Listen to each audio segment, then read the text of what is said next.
Kita langsung ke Bung Nasrullah ya. Bagaimana tanggapan Anda dari pertanyaan saya tadi? Mungkin nggak, Anas? Jadi gini, saya jawab berurut ya.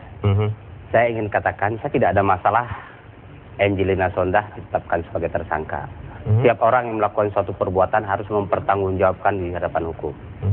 Kemudian saya juga tidak mempermasalahkan Angelina Sondakh ditahan. Silahkan tahan. Tetapi lalui proses-proses itu secara benar, secara bertahap. Karena saya ingin sekali melihat ke depan Indonesia ini dalam hal penegakan hukum itu bagus, benar, hebat, cerdas, tidak asal-asalan. Nah, kemudian ketika nanti Angelina Sondakh sudah ditahan, kami juga kuasa hukum berhak mengajukan hak konstitusi kami untuk melakukan penangguhan. Itu pun harus dipertimbangkan dengan prinsip undang-undang. Bisa ditangguhkan apa belum tidak. Dari KPK sejauh ini? Mungkin karena baru kemarin kita ajukan, hari ini kan hari libur, besok libur ya. Senin barangkali ya. Paling cepat. Bagaimana, karena kan mereka pemimpin semua pegawai KPK itu kan digaji oleh negara, uang rakyat. Uang saya bayar pajak juga. Oleh karena itu setiap rakyat Indonesia yang meminta suatu keterangan, wajib bagi mereka dalam rangka menjalankan azas pemerintahan yang baik gitu ya, wajib menjawab itu surat saya, merespon secara benar. Nah kemudian apakah ada kaitan dengan Anas atau yang lain? Saya nggak tahu karena saya selama ini belum pernah mempelajari berkas Enji ya. Saya baru kemarin itu ditunjuk sebagai 2 hari yang lalu ditunjuk sebagai kuasa hukum. Saya berharap bisa melihat apa yang diterangkan Enji di dalam BAP. Nah, BAP-nya belum bunyi apapun, dia sudah ditahan.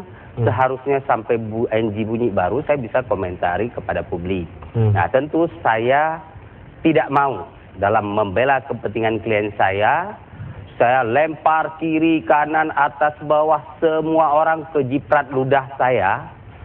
Yang belum tentu ludah saya wangi, tapi bau jigong.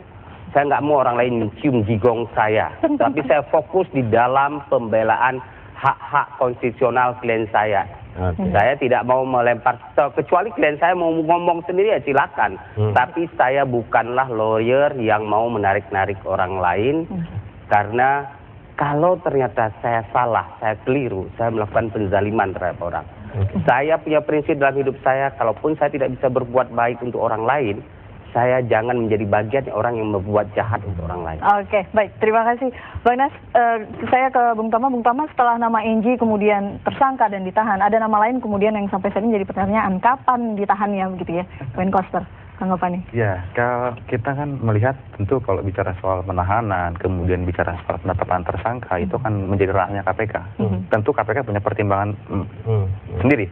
Nah, tapi kalau yang ingin saya lihat sebenarnya kan boleh jadi kasusnya Nazarudin ini sebenarnya menuntun ya, menuntun untuk ke kasus-kasus lainnya. Nah, satu. Kemudian yang kedua, penetapan tersangka Angelina Sondakh ini juga menuntun ke anggota Komisi 10 lainnya. Tentu yang ada dalam kasus ini. Wenkoster merupakan nama yang selalu disebut-sebut. Oke. Boleh sebentar Bang. Silakan. Rama, saya mau tanya kepada Rama, mungkin Tama kepada Tama dan rekan Firman termasuk Rufinus. Orang ditahan di dalam undang-undang merujuk kepada bukti yang cukup atau bukti permulaan yang cukup. Ya. Kalau bukti yang cukup digunakan untuk penahanan atau penangkapan. Kalau bukti permulaan yang cukup dipakai kalau untuk penahanan jelas harus bukti yang cukup. Jelas minimal pembuktian itu memang betul Pak Nasrullah. Kalau penangkapan bukti permulaan yang cukup. Terus kalau seperti itu, jika di dalam surat perintah penahanan disebutkan ditahan berdasarkan bukti permulaan yang cukup, maknanya apa? Nah ini tentu saya boleh hargai pendapatnya Mas Nasrullah ya. Artinya dalam konteks ini open bar van head proses itu penting. Bahasa Indonesianya itu apa? Ya, artinya proses itu harus clear, jelas dan terukur. Ya, minimum pembuktian itu yang dimaksudkan oleh Pak Nasrullah, bahwa orang ketika mau dikenakan sebuah sanksi dalam arti tindakan paksa, apakah itu penangkapan atau penahanan, ada tahapannya, ada tingkatannya, dan ada alasan menurut hukum dan alasan menurut keperluannya. Ini yang dipertanyakan oleh Pak Nasrullah sebenarnya. Jadi mungkin saja dalam beliau sebagai penasihat hukum belum melihat ada gambaran yang jelas. Persepsi beliau sebagai kuasa hukum. Tidak persepsi. Karena dalam prinsip kami sebagai penasihat hukum hal semacam itu memang harus clear. Apa yang saya sampaikan barusan bukan persepsi. Kalimat di dalam perintah penahanan ditahan berdasarkan bukti permulaan yang jelas. Itu kalimat jelas. Itu posisi beliau. Posisi Anda mengamini? Ya tentunya ini standar bagi setiap penasihat hukum, penting memang harus melihat. Artinya Anda sejalan dengan proses penegakan hukum harus seperti itu. Kalau Tama bagaimana? Saya rasa kan kita di sini nggak untuk kuliah soal hukum ya. Iya. Tapi tentu kita harus hargai ya. Itu artinya menjadi hak bagi tersangka, kemudian juga itu silakan saja kalau kuasa hukum ada beberapa keberatan itu nanti akan berurusan dengan KPK. Tapi saya mau lebih dalam sebenarnya soal kasusnya itu sendiri sebenarnya kan. Ini kan bicara soal kasus korupsi yang besar gitu. Saya rasa kalau bicara soal administrasi silakan saja. Nah, kalau kita masih bicara soal suap nih ya. Yang berputar hanya suap kan. Itu administrasi dianggap oleh rekan Tama. Bukan, ini hukum acara. Jadi saya luruskan. Administrasi atau hukum acara itu? Hukum acara dong. Oke, kita lanjutkan. Kita lanjutkan dulu. Gimana? Menurut Anda? Iya, saya rasa kan kita melihat pada proses persidangan itu ya. Saya mau lebih dalam sebenarnya soal itu. Itu lebih menarik kita bicara soal korupsi. Memang kita juga kasihan ya melihat Angelina Sondah, anaknya yang masih 2 tahun yang diceritakan oleh Pak Nasrullah ya. Ya kita iba, tapi kita juga bisa iba juga sama orang lain yang akibat korupsi ada di kolong jembatan dan nggak punya rumah. Itu saya urusan lain. Nah, kalau kita lihat kan sebenarnya kasus ini udah semakin jelas ya, semakin kelihatan. Bagaimana misalkan para penikmat itu juga sekarang harus dijerat oleh KPK. Nah ini yang menjadi penting untuk ditelusuri lebih dalam. Bagaimana misalkan tadi yang apa dikatakan oleh Pak Rufinus ya, bahwa merekomendasikan dengan undang-undang pencucian uang, saya rasa sudah sangat perlu itu dipertimbangkan. Karena kalau kita bicara soal suap saja, nanti kan bicara soal penyelenggara negara yang menerima sejumlah uang, kemudian siapa yang memberikan, hanya bicara soal itu. Tapi kalau kita bicara menggunakan undang-undang pencucian uang, itu bisa lebih dalam. Siapa yang menikmati, kemudian bagaimana fee yang masuk ke grup permai, kemudian dikelola dan itu bisa dialirkan, bahkan partai politik yang menerima, itu juga bisa dijerat. Karena korporasi dalam undang-undang pencucian uang itu bisa dijerat. Nah kemudian yang lain personal-personal yang menerima siapa saja. Bahkan kalau ada pengurus partai yang non penyelenggara negara, kalau dia menggunakan undang-undang pencucian uang, itu bisa dijerat. Nah artinya akan lebih luas.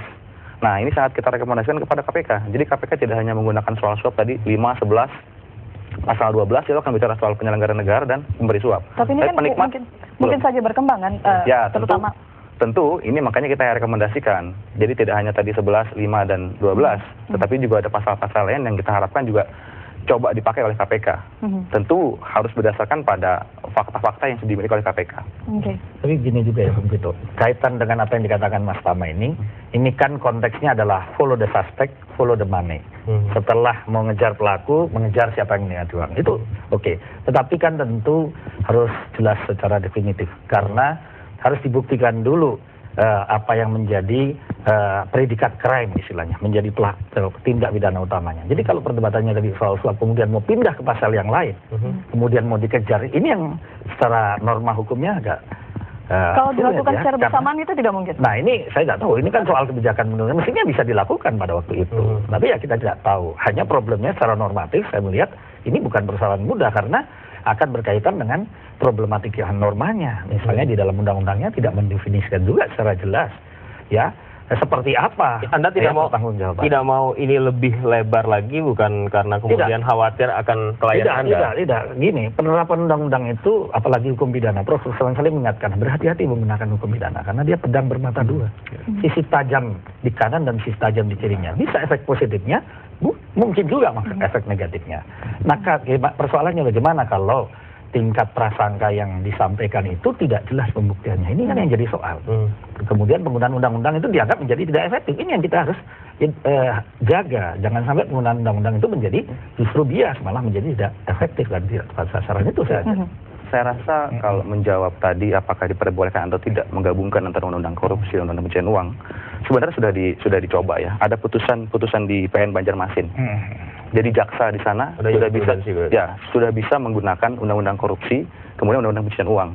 Nah, hasilnya apa? Korporasi di sana juga bisa dipaksa mengganti rugi dan bahkan dijerat secara pidana. Artinya sudah ada putusan yang sebenarnya juga bisa diikuti oleh KPK. Menurut saya KPK bisa lebih canggih daripada itu ya. Tapi itu sudah pernah dicoba. Nah ini manfaatnya apa? Tentu kalau bicara pencucian uang, nanti akan bicara soal apa? Pembuktian terbalik. Kalau di undang-undang korupsi kan hanya shifting burden of proof, hanya pergeseran beban pembuktian. Tapi dalam pencucian uang, itu apa yang disebut-sebut dengan pembuktian terbalik, itu sudah bisa dilakukan. Baik. Kita akan berbincang lebih lanjut mengenai topik ini, pemirsa, sesaat lagi di Kabar Petang.